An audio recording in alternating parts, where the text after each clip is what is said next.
और व्यवस्थित रूप से काम हो सके। अव्यवस्थित काम नहीं हो, कोई काम अधूरा छोड़ दिया जिसका कि जनता के लिए कोई लाभ नहीं होता, कई काम अनुपयोगी कर दिए, कई ऐसे जॉब कार्ड्स भी मिले, लाखों जॉब कार्ड्स कई मठाधीशों के पास में, नेताओं के पास में, कर्मचारी अधिकारियों के पास में मिले। कई ऐसे जॉब कार्ड्स बना दिए गए जो मुंबई में बड़ा बड़ा उद्योग चलाते हैं, व्यापार चलाते हैं, नौकरी करते हैं, कुछ भी करते हैं, और वो उनके नाम यहाँ चल रहे हैं, उनके अकाउंट्स खोल दिए और उनसे वो बिचौलिए धन प्राप्त कर लेते थे। भ्रष्टाचार की पराकाष्ठा हो गई थी। यहाँ तक कि अशोक गहलोत जी ने भी खुद ने भी, जब ये मेट लोगों की जो यहाँ मीटिंग हुई उसमें भी कहा कि भाई कई सरपंच बोलेरो सरपंच बन गए। ये बात भी उन्होंने कही थी, ये स्वीकारोक्ति भी उनकी है। ऐसे ही नहीं, कई जॉब कार्ड्स कई स्थानीय सरपंचों के पास में मिल गए।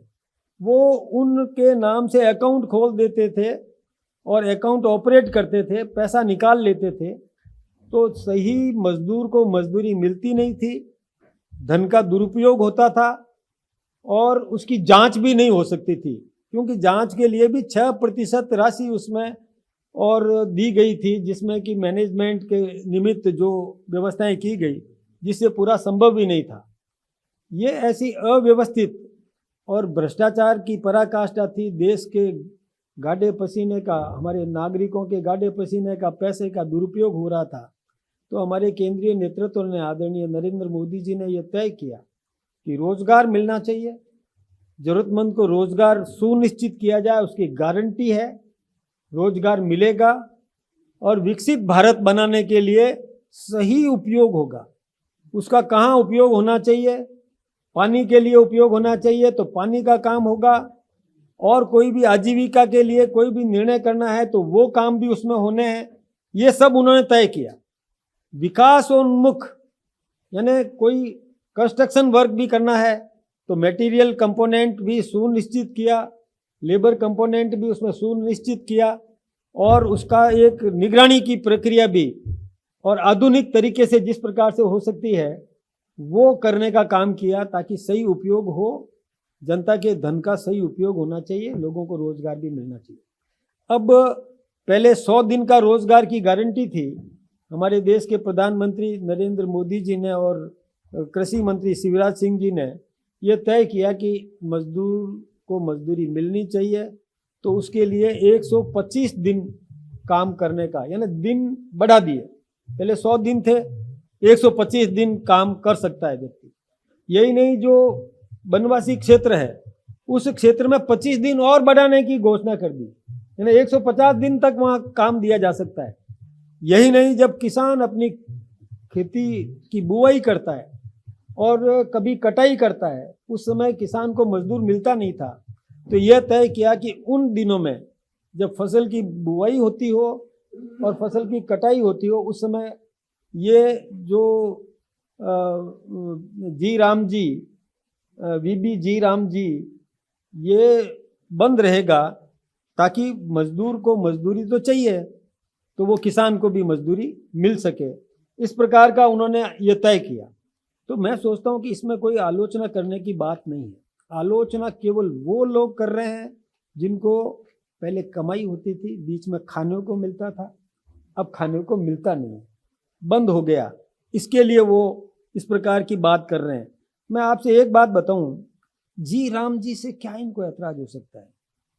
ये वैसे तो अपने आप बन गया कि guarantee, G for guarantee, R for रोजगार, ए फॉर आजीविका, एम फॉर मिशन।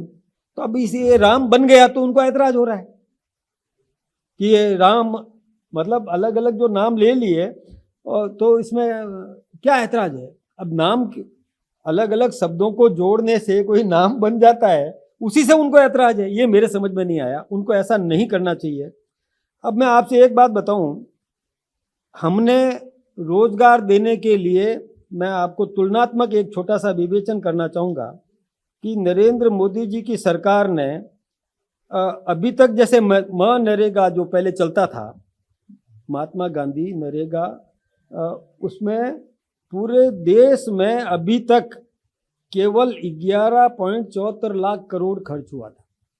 जब से ये लागू हुआ तब से लेकर के अभी तक 11.74 लाख करोड़ खर्च हुआ, और उसमें से हमारी 11 साल की सरकार ने 8,53,000 करोड़ दे दिए। यानी काम तो हम देना चाहते हैं ना, खर्चे करने में हमने कोई कटौती नहीं की हमारी सरकार ने।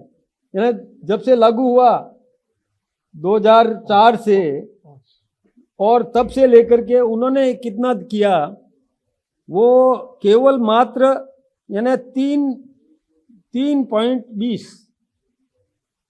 उन्होंने खर्च किया कांग्रेस सरकार ने, और हमने 8.53, कुल मिला के 11.74 में से।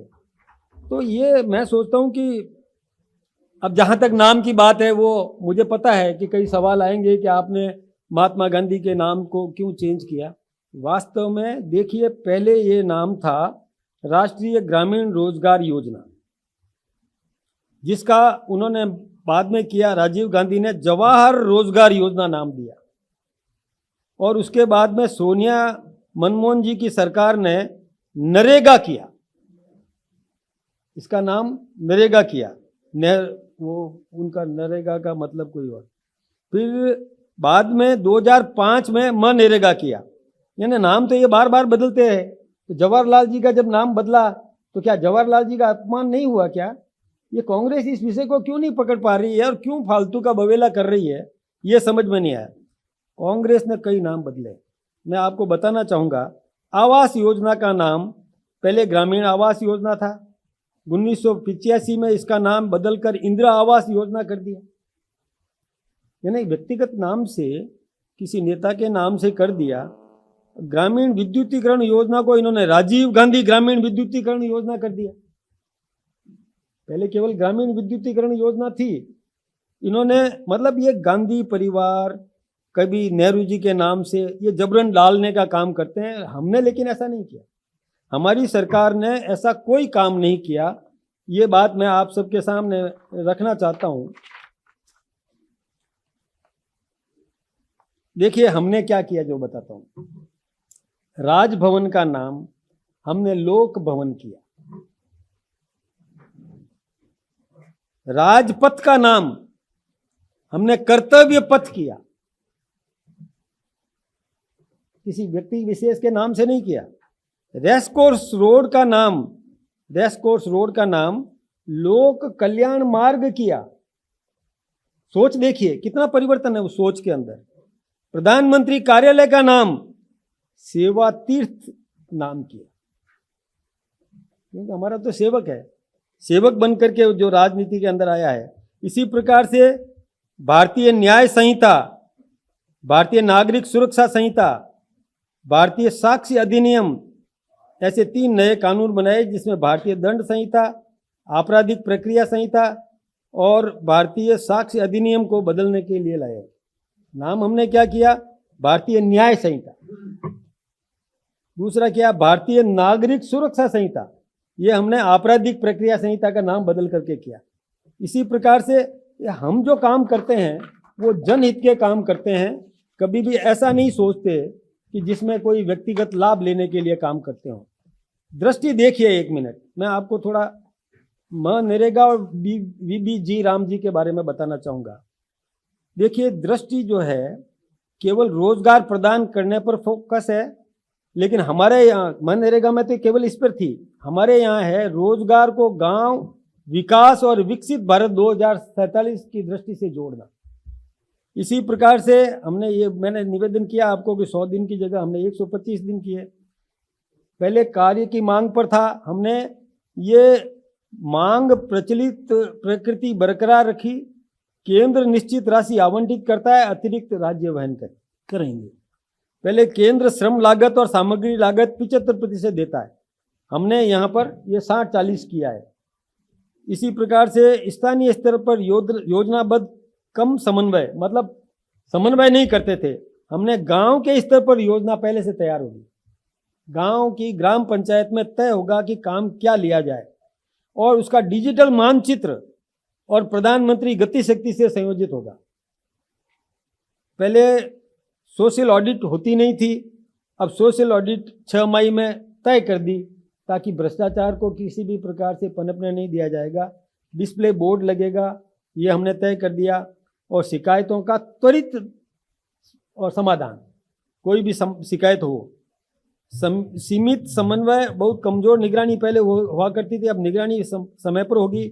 शिकायतों का निवारण, पहले कोई समय सीमा थी ही नहीं, 10-10 साल तक शिकायतें लटकी रहती थी। अभी तक मैं आपसे बता रहा हूं, पेमेंट्स नहीं हुए। पेमेंट्स लोग मांग रहे हैं, कई मेटों के पेमेंट्स नहीं मिले, कई मजदूरों के जो उसके पेमेंट्स नहीं मिले। मैं खुद अभी बांसवाड़ा की तरफ गया था, तो ये सब क्या चल रहा है। अब समय तय कर दिया कि निश्चित समय सीमा में पेमेंट होगा, पखवाड़े के अंदर पेमेंट करना पड़ेगा। इसमें ट्रांसपेरेंसी पूरी हमने तय की। उनके समय में कोई ऐसा ट्रांसपेरेंसी थी भी नहीं।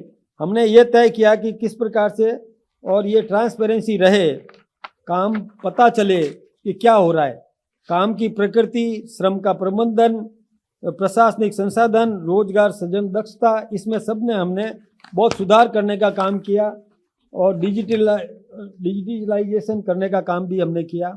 अब पहले के भ्रष्टाचार की बात करो, हमारे एक रमेश मीणा कांग्रेस के मंत्री थे, उन्होंने खुद ने ये बात कही कि बाड़मेर और नागौर में उनकी सरकार थी, 300 करोड़ की कथित हेराफेरी हुई।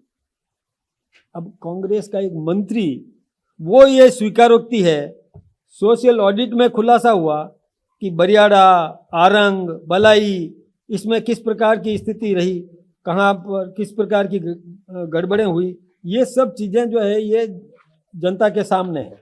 यही नहीं, मैं ये आपको बताना चाहूँगा कि पहले उन्होंने बताया कि केवल नागौर जिले में, रमेश मीणा का कथित बता रहा हूँ मैं आपको, रमेश मीणा ने खुद ने जो बोला कि नागौर जिले में 80 करोड़ से 100 करोड़ रुपए के बीच की घोटाले का अनुमान, बाड़मेर में 150 करोड़ से 200 करोड़ के घोटाले का अनुमान है। ये रमेश मीणा का स्टेटमेंट है। और यही नहीं, उसमें अशोक गहलोत जी ने भी और ये भी कहा कि कितना भ्रष्टाचार हो रहा है। अब मस्टर रोल, फर्जी मस्टर रोल मिलते थे, यानी जनता का पैसे का इतना दुरुपयोग, ये तो मैं सोचता हूं कि किसी भी कीमत पर स्वीकार नहीं किया जा सकता। मोबाइल ऐप ने रोका 2600 करोड़ का फर्जीवाड़ा। ये देखिए आप, ये सारे जो हमें आपके समाचार पत्रों में भी आया है, कहीं पर ये मतलब मेट ब्लैक लिस्टेड किए गए 1700, 500 से ज़्यादा अधिकारी कर्मचारियों के खिलाफ नोटिस की कार्रवाई हुई, जिनमें इनकी मिलीभगत साबित हुई। ऐसे केसेज हैं जो मैं मतलब यही देखिए शिकायतें कितनी आई देश में।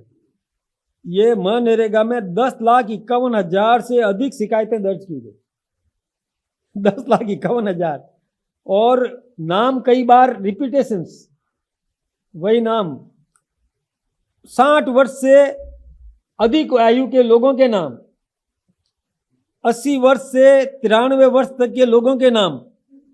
अब आप कल्पना कर सकते हो कि 93 वर्ष का व्यक्ति क्या काम कर सकता है, लेकिन उसका कार्ड जॉब कार्ड बना दिया। मैंने निवेदन किया कि कई लोग बाहर व्यापार करते हैं, यहाँ है ही नहीं, उनके जॉब कार्ड पकड़े गए। और ये सब चीजें जो ऐसी है कि जो कतई बर्दाश्त करने लायक नहीं है। ये भ्रष्टाचार का पर्याय बन गया था। इस भ्रष्टाचार को रोकने के लिए जो कुछ भी करना चाहिए वो हमारी सरकार कर रही है। अभी बंगाल की बात करूं, बंगाल में मनरेगा बंद करनी पड़ी। क्यों बंद करनी पड़ी? कि 85 लाख कार्ड पकड़े। अब क्या बताएं, कल्पना क्या है हो सकती है जॉब कार्ड, यानी ये मतलब पराकाष्ठा ही हो गई। 1,55,00,000 से अधिक ऐसे लोगों के नाम थे, 1,55,00,000 से अधिक नाम ऐसे लोगों के थे जो मैंने आपको बताया कि जिसकी उम्र का मतलब कि किसी भी कीमत पर वो काम ही नहीं कर सकते। मैंने एज आपको बताया कि 93 वर्ष तक की उम्र के ऐसे नाम इनके उस समय के जोड़ दिया उन्होंने। ऐसे ही कई फर्जीवाड़े हैं। 13 करोड़ फर्जी कार्य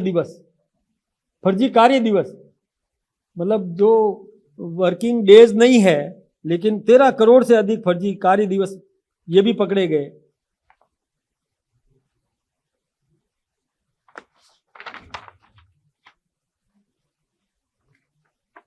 सत्रह सौ तो मेट्स का मैंने बताया। फर्जीवाड़ी का तरीका जो था, मजदूरों की पुरानी फोटो का उपयोग करके या एक ही मजदूर की कई बार फोटो खींचकर दर्जनों लोगों की उपस्थिति दर्ज कर देते थे। ये सब आपके सामने है जो मैं बताना चाहूंगा। जियो टैगिंग, अब हम जो करेंगे, अब हमने ये सुधार किया है कि जिसकी बराबर मॉनिटरिंग की जाएगी और बड़ी निगरानी रख करके काम तय करके। अब देखिए, ये एक आपको मैं बताना चाहूँगा कि ये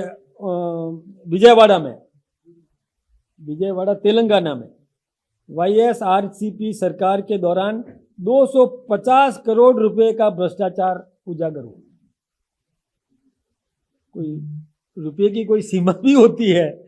250 करोड़ का भ्रष्टाचार और 71 करोड़ तो वसूली की है। 71 करोड़, ये समाचार पत्र में भी आया है। 71 करोड़ की वसूली की गई। ये तो सबूत है ना, जो वसूली हुई है तो रिकवरी तो तभी होती है जब इस प्रकार का। TMC का एक प्रवक्ता है बंगाल का, उसने खुद ने स्वीकार किया कि 11,07,804 फर्जी मनरेगा जॉब कार्ड। अब तृणमूल कांग्रेस TMC का वो सांसद और संसद में बोलता है। ये सांसद ने संसद में बोला जो मैं आपके सामने रखा। ऐसे कई मामले हैं। बंगाल के विशेष रूप से ज़्यादा है, इसलिए हमको बंद करना पड़ा वहाँ पर। ऐसे भ्रष्टाचार होते रहे तो ये तो ठीक नहीं है। एक 29 अप्रैल 2006 से मतलब कांग्रेस ने जो किया कि ये साइकिल पंक्चर लगाने वाले, दुकान चलाने वाले के नाम से 40 लाख रुपए का भुगतान दिखाया। ये गहलोत साहब ने कहा है। उस समय के कांग्रेस के मुख्यमंत्री ने ये बात कही है। यह पैसा सड़क पर रोड़ी डालने का था पंक्चर निकालने वाले के अकाउंट में, और 40 लाख रुपए का भुगतान दिखाया गया। यानी भ्रष्टाचार की पराकाष्ठा हो गई। दुकान चलाने वाले के नाम पर फर्जी कंपनी बनी, बैंक में खाता खुलवाया गया, भुगतान जमा कराया गया, पैसा निकाला गया। ये सारा जो है ये कच्चा चिट्ठा कांग्रेस का, ये मैं आपके सामने निवेदन कर रहा हूँ। यही नहीं, जयपुर की इस रैली, एक बड़ी रैली की थी उन्होंने। ज़्यादातर सरपंच जो है वो बोलेरो गाड़ी लेकर के आए थे, तो मुख्यमंत्री अशोक गहलोत ने बोलेरो सरपंच कहकर चुटकी भी ली। सरपंचों का सामाजिक ऑडिट, बाहरी संस्थाओं से ऑडिट नहीं कराने की मांग सरकार ने ठुकरा दी, तो वो राजस्थान हाईकोर्ट की शरण में चले गए। हाईकोर्ट से सरपंचों को स्टे मिल गया। राज्य सरकार भी सरपंचों के दबाव में आ गई। कौन सी सरकार? कांग्रेस। यानी ये स्थिति है। तो ये पता नहीं इन लोगों को क्या है, कमाने का मौका नहीं मिला। जयराम रमेश, उसने भी ये कहा कि केंद्र के हाथ में कुछ नहीं है। ये जो भ्रष्टाचार, उसमें मिनिस्टर था, he was the minister of that time, उसने ये बात स्वीकारी। जब ये भ्रष्टाचार की बात आई तो उन्होंने कहा कि केंद्र के हमारे हाथ में कुछ नहीं है, हम ज़्यादा से ज़्यादा पैसा रोक सकते हैं, लेकिन हम ऐसा करना नहीं चाहते क्योंकि इससे गरीब लोगों का ही नुकसान होगा जिन्हें मनरेगा की ज़्यादा ज़रूरत है। यानी चलने दो, यानी खाओ और खाने दो। ये स्थिति उस समय की सरकार ने की थी। और हमारी सरकार ने यह सुनिश्चित किया कि निश्चित रूप से रोजगार मिलना चाहिए, रोजगार का समय बढ़ाया, अधिक रोजगार मिलना चाहिए, काम की गुणवत्ता होना चाहिए, 100 दिन से 125 दिन किए और बनवासी इलाके में 150 दिन तक कर सकते हैं। कृषि कार्य के समय में और कृषि किसानों को मजदूर मिल सके, ये भी हमने सुनिश्चित किया। तो गलत क्या किया, मुझे ये नहीं समझ में आया। इनको काम में से केवल नाम के लिए हंगामा कर रहे हैं। काम में कोई ऐतराज हो तो बताओ, काम में कमी की है तो बताओ, कटौती की है तो बताओ। हम अधिक पैसा हम दे रहे हैं, उन्होंने 3 करोड़ 20 लाख ही दिए थे पूरे 11 साल में, और हमने 8 करोड़ 27 लाख दे दिए हैं। हाँ, हमने इतने रुपए दिए। हम तो रोजगार देना चाहते हैं ना। अब केवल नाम को लेकर के, और नाम भी कैसा, मैंने आपको बता दिया कि कैसे ये नाम बना। कोई उनके नाम से नहीं कर दिया, नाम यूं बन गया शब्दों से। अब इसमें ऐतराज है उनको। उन्होंने तो क्या क्या कर दिया था जो मैंने आपके सामने रखा है। इसलिए ये किसी भी प्रकार से जनता भ्रमित नहीं होने वाली है। जनता सब जागरूक है, जनता समझदार है। जनता को, जरूरतमंद को रोजगार मिलना चाहिए, उसके लिए हमने गारंटी की है, रोजगार देंगे। हमने ये भी तय किया कि पेमेंट सप्ताह भर में मिलेगा, ज्यादा से ज्यादा 15 दिन, और अधिक लंबा करने पर पेनल्टी लगेगी, पेनलाइज्ड होगा। पेमेंट लेट किया तो पेनल्टी लगेगी, मजदूर का हित सुरक्षित रहेगा। अब इसमें क्या ऐतराज की बात मुझे कोई समझाए कांग्रेस के नेता।